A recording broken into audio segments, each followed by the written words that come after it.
Selfie painting, applied arts, photography, videography, editing, cinematography, degree కోర్సులకు చిరునామా Sri Venkateswara college of fine arts, Madhapur, Hyderabad. Admissions open for 2026-27. వాళ్ళు అఫీషియల్గా చూపించేది 3.5% అంటారు. అంటే 16,50,000 మంది అని అంటున్నారు. ఉత్తరాంధ్రలో 4 లక్షల మంది బ్రాహ్మణులు ఉన్నారు. పూర్వ విశాఖ, పూర్వ విజయనగరం, పూర్వ శ్రీకాకుళం జిల్లాల్లో 4 లక్షల మంది బ్రాహ్మణులు ఉన్నారు. దానికోసం యూబీ మహాసభ www.ub మహాసభ అని ఒక ఆర్గనైజేషన్ నేను స్టార్ట్ చేశాను. దీంట్లో మెంబర్స్ అవ్వండియా, మీ అందరికి ఉపయోగం ఉంటుంది అని చెప్పేసి నేను చెబుతున్నాను. కానీ ఏమైంది, బ్రాహ్మణంలో 52 సబ్సెట్లు ఉన్నాయి. ఈ 52 సబ్సెట్లు ఉన్నటువంటి వాళ్ళు ఏంటంటే వాళ్ళ ఇంట్లో ఆచార వ్యవహారాలు, వాళ్ళందరికీ సపరేట్గా 52 మంది గాయత్రి మాతలు సపరేట్గా లేరు కదా. అందరికీ ఒకటే గాయత్రి మాత, అందరికీ ఒకటే కృష్ణుడు, అందరికీ ఒకటే విష్ణువు, అందరికీ ఒకటే వెంకటేశ్వర స్వామి, అందరికీ ఒకటే కదా.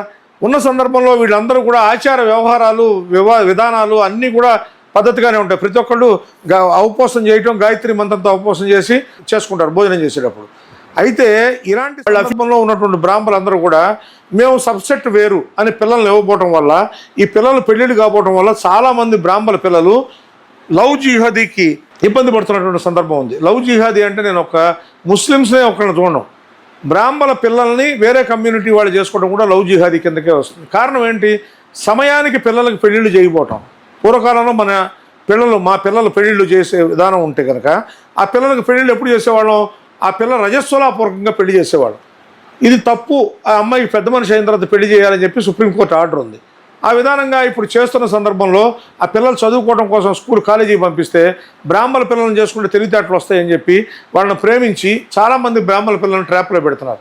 అందువల్ల చాలామంది తల్లిదండ్రులు కడుపు కోత, కాంటపట్టు, ఎక్కడికి బయటికి వెళ్ళి తినకూడనటువంటి పనులు కూడా వాళ్ళ ఆ ఇళ్లలోకి వెళ్ళి అత్తగారు మామగారు కూడా వాళ్ళ ఇళ్ళకి వెళ్ళి వాళ్ళ పిల్లలకి సేవ చేస్తున్న సందర్భాలు చాలా ఉన్నాయి. అలాగే బ్రాహ్మణ మగపిల్లలు కూడా ఏముంది మా అమ్మ మా నాన్న యాక్సెప్ట్ చేస్తారని చాలామంది నాన్ బ్రాహ్మణ్స్ చేసుకుంటారు. మిగతా వాళ్ళు కూడా చాలా కులాల్లో ఇలాంటి కార్యక్రమాలు జరుగుతున్నా కూడా బ్రాహ్మణుల్లోనే అత్యధికంగా ఉంది. ఇంటర్ మార్కుల ఆధారంగా మెరిట్ స్కాలర్షిప్లు, అత్యాధునిక వసతి సౌకర్యాలతో భోజనాలు, బంపర్ ఆఫర్లతో 50 కోర్సుల్లో సీట్లు గ్యారంటీ ప్రకటించింది మన కాంచీ యూనివర్సిటీ. ప్రముఖ కంపెనీల్లో ప్లేస్మెంట్ అవకాశాలు. ఇంకెందుకు ఆలస్యం, వెబ్సైట్ ని సందర్శించండి. వివరాల కోసం నంబర్లకు కాల్ చేయండి. ఇది చాలా దుర్మార్గమైన విషయం. దానికి ప్రధాన కారణం కూడా ఉంది సార్. బ్రాహ్మణుల్లో మీరు చెప్తున్న దాంట్లోనే ఉంది, మీరు చెప్పిన దాంట్లోనే ఆన్సర్ కూడా ఉంది. దాంట్లో ఈ శాఖా భేదాలు అనేది ప్రధానంగా రావడం వల్ల బ్రాహ్మణ పిల్లలకు కావట్లేదు. ఎందుకంటే చాలా వివాహ పరిచయ వేదికల్లో చూస్తున్నాము, మాకు పలానా శాఖవారే కావాలి, పలానా వాళ్ళు మాత్రమే కావాలి అని కోరేది ఎవరు, ఒక శాఖ బ్రాహ్మణులు మాత్రమే. అంటే బ్రాహ్మణని చెప్పుకోవడానికి వాళ్ళకు గర్వంగా లేదు, కానీ శాఖ అని చెప్పుకోవడం మాత్రం గర్వంగా చెప్పుకుంటున్నారు. దీనివల్ల మేజర్ ప్రాబ్లం వస్తుంది. ఆ ప్రాబ్లం వల్లనే ఇది అవుతుందండి. ఎందరో బ్రాహ్మణోత్తముల త్యాగాలను గుర్తు చేసుకుంటూ రాబోయే తరానికి మార్గదర్శకంగా బ్రాహ్మణ సేవా సంఘ సమాఖ్య రజతోత్సవ సంబరాలకు ఇది మా ఆహ్వానం. మెగా బ్రాహ్మణ పరిచయ వేదిక కూడా ఏర్పాటు చేయడం జరిగింది. స్పాట్ రిజిస్ట్రేషన్ కూడా ఉంది. వధూవరుల తల్లిదండ్రులు సద్వినియోగం చేసుకోగలరు. హైదరాబాద్ మల్లాపూర్లోని విఎన్ఆర్ గార్డెన్స్ లో జూలై 12వ తేదీన జరిగే సంరంభోత్సవాలకు ప్రతి ఒక్కరూ ఆహ్వానితులే. ఇట్లు మీ ఆర్సి మూర్తి, అధ్యక్షులు బిఎస్ఎస్ఎస్. నేను ఒక విషయాన్ని ప్రస్ఫుటంగా చెప్పగలను శ్రీకాంత్ గారు, మీతో ఎవరు ఇంతవరకు ఇలా డైరెక్ట్గా మాట్లాడరు. మా తండ్రి గారు రూపాయి కట్నం తీసుకోకుండా పెళ్లి చేసుకున్నారు. ఇది 65 సంవత్సరాలు 70 సంవత్సరాల క్రితం జరిగినటువంటి వ్యవహారం. 1958లో జరిగింది. నేను 1991లో రూపాయి కట్నం తీసుకోకుండా పెళ్లి చేసుకున్నాను. నా కూతురికి 2015లో రూపాయి కట్నం ఇవ్వకుండా పెళ్లి చేశాను. చాలా బ్రహ్మాండంగా జరిగింది. అలాగే ఇప్పుడు నా కొడుక్కి నేను రూపాయి కట్నం తీసుకోవాలనే ఉద్దేశం నా మనసులో లేదు. కానీ ఏంటంటే మా అబ్బాయి సంవత్సరానికి 50 లక్షల పైగా ఇన్కమ్ కలిగి ఉన్నాడు, అందగాడు, అన్ని రకాల క్యాపబిలిటీస్ ఉన్నాయి, కెపాసిటీ ఉంది, కాండక్ట్ ఉంది, క్లారిటీ ఉంది. కానీ మా అబ్బాయికి ఉంటే నేను పెళ్లి సంబంధాల గురించి కొంతమందికి ఫోన్ చేస్తుంటే, ఏమండి మా అల్లుడు కంప్యూటర్ ఇంజనీర్ అయితే బాగుండండి, కంప్యూటర్ ఉద్యోగాలు ఎక్కడికక్కడ పోతున్నాయి, వాళ్ళు మామూలు ఇదేమీ కాకుండా ఊర్లోకి వచ్చి ఉపాదానం చేసుకునే పరిస్థితికి వచ్చింది చాలా చోట్ల. అలాంటి సిచ్యువేషన్లో 50 లక్షల రూపాయల ఇన్కమ్ ఉన్న మా పిల్లాడికి సంబంధం ఇవ్వడం కోసం అని ఎన్ని రకాలుగా తల్లులు మాట్లాడుతున్నారు. ఎందుకంటే తండ్రులు మాట్లాడట్లా, తల్లులే మాట్లాడుతున్నారు.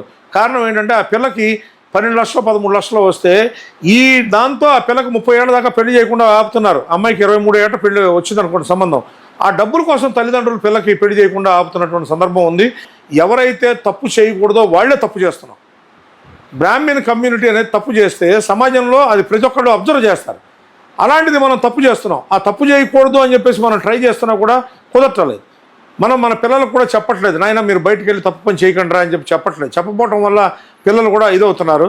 నాకున్నటువంటి మా పిల్లలు మంచి క్యారెక్టర్ ఉన్నారని మన పిల్లలు మనం అనుకుంటాం. కానీ ఏంటంటే మన పిల్లలకు కూడా ఏంటంటే మనం చెబుతున్న విషయాలను కొన్నింటిని క్రోడీకరించి వాళ్ళు ముందుకు తీసుకెళ్ళట్లేదు. కాబట్టి ఇది నా పిల్లలైనా మీ పిల్లలైనా ఎవరి పిల్లలైనా కానీ పద్ధతిగా ఉండటం అనేది చాలా అవసరం. బ్రాహ్మణుల్లో నిత్యకర్మానుష్ఠానం చేయటం అనేది చాలా ఇంపార్టెంట్ విషయం.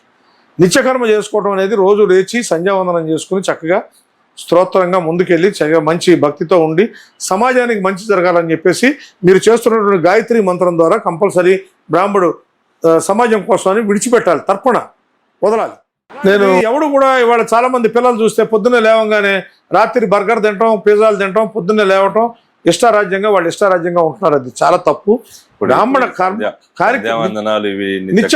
మారుతున్న సమాజంతో పాటు మీరు మారండి. మిమ్మల్ని బర్గర్ తినద్దనట్లేదు, పిజ్జాలు తినట్లేదు, లేకపోతే వచ్చినటువంటి కొత్త ఫుడ్ తినద్దని నేను అంటలా. కానీ నిత్య కార్యక్రమాలు చేయడం అని మాత్రం మీరు మానటం అనేది చాలా తప్పు. ఇది చాలా దుర్మార్గమైన విషయం. నాది నాది అంటే కిరాయితనం, మాది అంటే పరాయితనం, మనది మనందరిది అంటేనే మనతనం, మంచితనం, మగతనం అని. సో మనది మన AB6 మన వేదిక అని మనం ఫీల్ అయితేనే ఇది నిజంగానే ఒక బ్రహ్మాస్త్రం లాగా ఈ రోజు ఇది మన ముందుకెళ్తోంది.